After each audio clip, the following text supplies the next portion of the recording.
fun thing that we started last year and able to continue that this year, and that's having conversations with members of the Utah State men's basketball team, getting to know them, introducing them to our local audience and local community, and picking that up again today with our first of many interviews scheduled for this summer.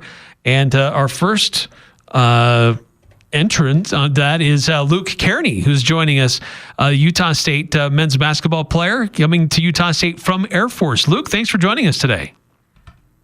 Thank you for having me on. So first thing I need to address is because I've been pronouncing your name Luke Kearney. I need to double check that I'm actually saying that right. Is that actually how we pronounce your name? Luke Kearney. Kearney. Okay, see, this is why I asked, because I get it in my head one way, and then I find out I'm completely wrong. So thank you. I'll try and commit that to memory. And as the interview goes on, if there's other things that we're not saying right, you just call us out. Okay, sounds good. I'll give you the green light. So one thing, getting pronunciations aside, I just want to talk about your journey to Utah State. Obviously started out at Air Force. Just wanted to hear your story on what brought you to Utah State, leaving Air Force and how you ended up coming to Logan as a player, playing for Utah State as opposed to the last couple times you visited Logan when you were a member of the Falcons. Air Force, it was great. Air Force Academy, I set you up for a lot of great things life-wise, obviously. It's a tough place to be for basketball, though. So it was good. I was really sold on Air Force coming out of high school. I liked all the stuff it set me up for. Throughout my time there, I found that I really wanted to go to law school once I graduate. And if you go to the academy, the only options for that are there's like 2 slots per class to go directly out of there, or you have to serve 5 years and then go to law school. So, I just decided that's not the path for me. Decided to hit the portal, and I kind of just went through the whole portal process.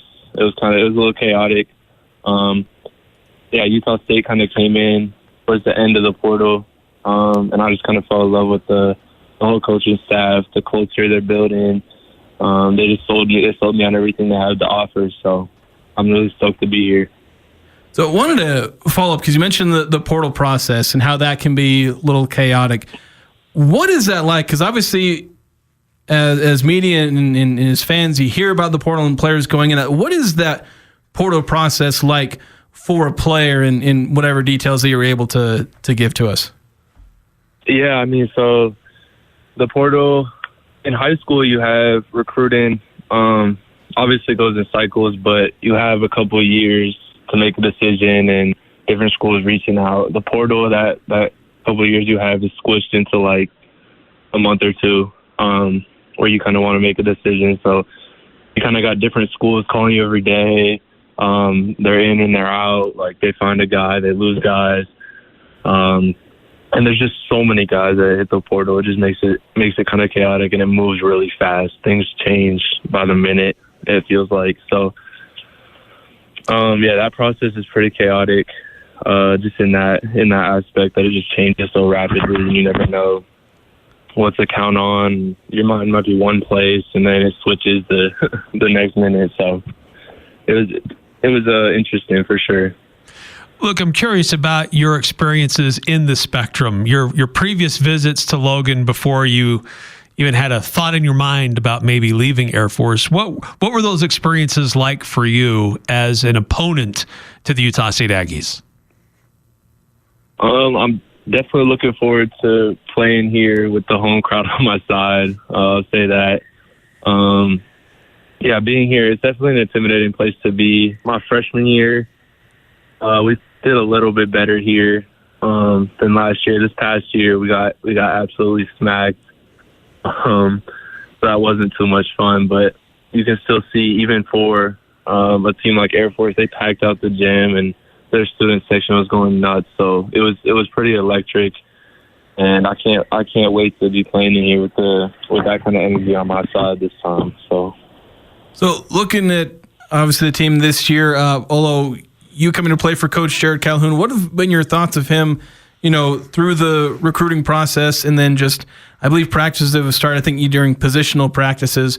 What have your thoughts been on Coach Calhoun and his style of coaching and the way he's running the team versus, like what's different from your previous coach at Air Force, how things are maybe different, the things you may have had to adjust to, just differences in coaching style and just your general thoughts on Coach Calhoun? So far I haven't seen anything that I don't like. It's all been super positive. I really like his energy, the culture he's trying to build. I think he got all the right guys together, and we're really gelling so far, which I really like that as well. As far as differences go in practice, it's a lot faster paced, higher level intensity, a lot more focused. I feel like just in the gym, just a lot better environment overall to be in, practice gym. It's been really good. As far as summer workouts go, Air Force last year, this time I was doing survival training in the desert, so didn't really get as much basketball. So it's definitely been good to be able to focus on what's more important to me. You never know. You might end up somewhere on you get stranded in Laramie, and then the team's going to need Luke to get him out of the wilderness or something. So. We did a little exercise today at team building one, and I helped out in that, so I guess it paid off. So if you guys get stranded on a bus to Laramie, what's the first step? You've had that survival training. What's the first step if you get stranded in the middle of Wyoming on the bus ride home? Middle of Laramie in the winter, I don't think many people are making it out of there, so I don't know. Just got to start praying at that point. Yeah, that's a survival tactic. That's fair. Talking to Luke Kearney with Utah State, transfer from Air Force. And Luke, I just wanted to ask you about kind of how you see yourself fitting in. I know it's pretty early with this group, and the coaches are still trying to figure out, really what they have now that everybody's here on campus. But based on your size and skill set, it just appeared like Coach Calhoun and his staff got a number of players that are kind of similar to you and your style. And just how do you see that meshing, and how do you see your role kind of developing with this team? Yeah, I think that's a good thing about this team is we're pretty versatile at every position. Almost every guy who's similar to me can play either multiple positions. For me personally, I feel like I can be strongest at that 3 spot on the wing and running and shooting, kind of 3 and D. I really like to shoot the basketball. I just got to get my numbers up this year. I can also slide down if we're playing a little small ball, play at the 4, versatile in that way with a little bit of size. So, I think having guys who can play multiple positions and do a lot of different things on the floor is going to help us this year. So what were your thoughts on the matchup zone? Obviously, you got to see it last year and play against it, but versus other defensive systems that you've played, what are your thoughts on trying to sink your teeth into that and kind of relearning some aspects of how you've played defense over the years, perhaps?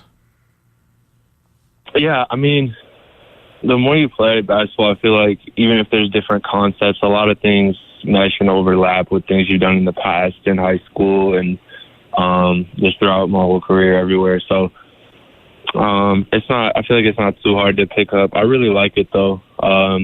Emphasis on going for more steals and getting out on the break is something I like a lot. It's a lot faster, a lot more free flowing to kind of translating like defense to offense kind of thing. So I like all those aspects of it for sure.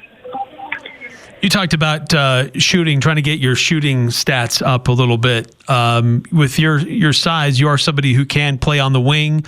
But is that an area that you feel most comfortable, like in the wing as a shooter, or do you feel like you're versatile? You can mix it up down low as well if you need to.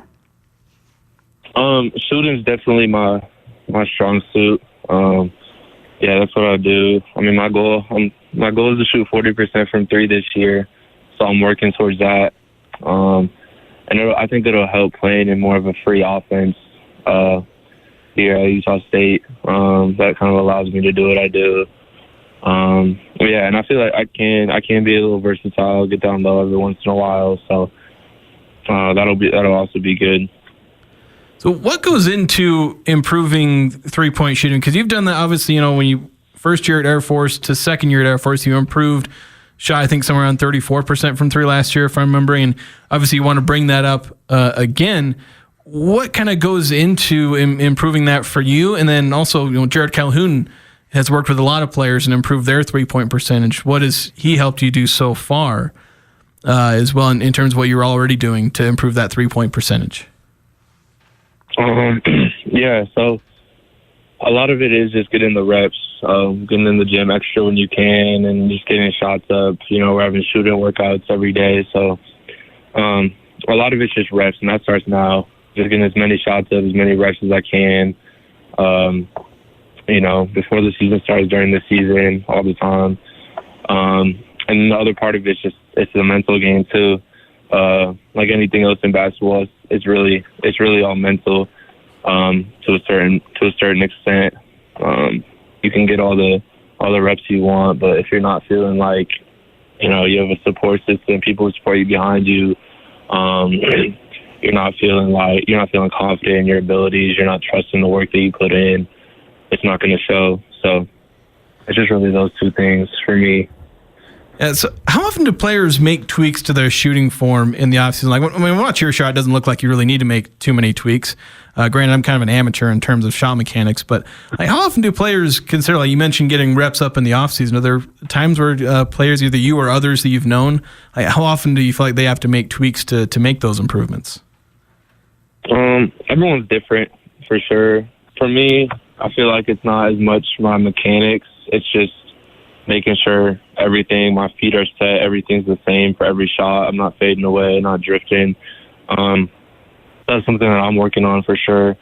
Some guys, some of their mechanics have to change a little bit, but I mean, if your shot feels good to you, I don't know. I don't like to mess with it too much. If the ball goes in, it goes in. So. That's the name of the game. Ultimately, that's all that matters at the end of the day. So you've spent a couple of seasons in the Mountain West. You already talked about being an opponent in the Spectrum, but other venues or other places throughout the Mountain West that kind of stood out to you as a player. What are some of the venues that were a little bit more challenging for you that you felt like were just tough arenas, or the crowd was particularly tough? Let's see. I mean, San Diego State was pretty tough. Their place gets electric for sure, but I mean, I kind of like it. I like to feed off the energy of just the environment you're in. And then, New Mexico, obviously the pit gets electric also. I mean, everywhere has their fans that show out, so it's a really fun conference. But those are two off the top of my head that I remember distinctly. Do you feel like that gives you any kind of an advantage coming here to Utah State, where you're transferring from within the conference and it's not everything totally new for you? Yeah, I think that'll help for sure once we get into the season. I'll kind of know what to expect from each place. With the transfer portal, every team looks so different every year, so you can't really rely on that anymore. But just the environment and knowing what to expect, I think will help for sure. So, last question from me, unless I come up with a follow-up, but I want to get your thoughts on some of the expectations that you guys have. Obviously, the last several years for Utah State have been good, and there are a lot of new players, and so you're kind of stepping into some expectations that the fans have. They expect, no matter how many new players there are, for this team to be consistently good. How do you guys kind of handle that mentally? Is it something you just don't think about, or are there different ways that you kind of mentally address, those expectations are there? How do you guys kind of address those, even though we are pretty early in the process? Yeah, I mean, we're early in the process, but everything starts now. So the work we're putting in now, the getting in shape, the extra shots, the practice, getting to know each other, know each other's habits, playing with each other, gelling. That'll show up when the season starts. And if you're not doing the right things in the off season and now, it's also going to show up in the wrong ways when you get out there. So, I mean, mentally, I think we're going at it. We're trying to attack it. We want to win games. So it'll be a fun season. I think it's looking good. I know when we began the conversation, you talked about planning on being a lawyer or pursuing law school or something like that. But what are your plans for school and kind of studying here at Utah State? I'm planning to major in political science while I'm here. That's just what I'm interested in. So I'm excited for that. Where do you see that taking you? I hope majoring in political science is a good kind of pre-law track. So hopefully, if I get a lot of those classes on my resume and do good on the LSAT, when it's time to take that, I'll be able to get into the law school where I want to. So. Well, best of luck. Yeah, best of luck. And we're excited to see you in an Aggie uniform. It's always interesting to see players transfer within the conference and see how they can help their new teams. And we've seen this. There's a pretty good trend of guys who transfer from one school to another within the conference. They see improvement and they help their new teams. So we're excited to see what you can do for Utah State this upcoming season. For sure. I'm super stoked and super stoked to see what the herd's all about. So it'll be good. Yeah, it's a lot funner when they're cheering for you instead of coming up with different creative insults against you. 100%, yeah. And then, when I play some of my buddies at Air Force, I'll have to feed them some inside scoops. Yeah, feed the inside scoop to the herd. That'll be That's good. right. I'm sure they'll enjoy that. Yeah. Well, Luke, last question for me. Do you have a jersey number that you plan to wear this upcoming year? Yeah, I'll be wearing number 20. I wanted to keep number 3, but it was already taken, so I'll be wearing number 20. Yeah, Tucker's got number 3 now. Yeah. So, I guess he just got priority over you or something? Because he changed numbers too, I think. Yeah, he changed. I think he gave number 2 to MJ. Tucker took number 3, so I think he took that. That happened before I got a chance to even decide. So, I mean, I'm fortunate to be here. It doesn't matter what number I'm in. I'm just going to go do my best. There's some really good players who've worn number 20 around here. Yeah, it's got a good history. That number has strong history, so hopefully that continues with you as well. Yeah, I mean, I wore it in high school, so I'm excited. Well, Luke, thanks so much for your time today. Enjoy your summer here in Logan. It's no survival training required, and you can just focus on basketball and get ready for this upcoming season, which we're really excited about. So thanks again for your time today. For sure, yeah. Thank you guys so much for having me on. I appreciate it. No problem. Nice getting to have a chance to talk with you and get to know you a little bit better. Yeah. For sure. All right, thanks, Luke. And a quick timeout here in the Full Court Press. We'll be right back to wrap things up here on 106.9 FM, 1390 AM, The Fan.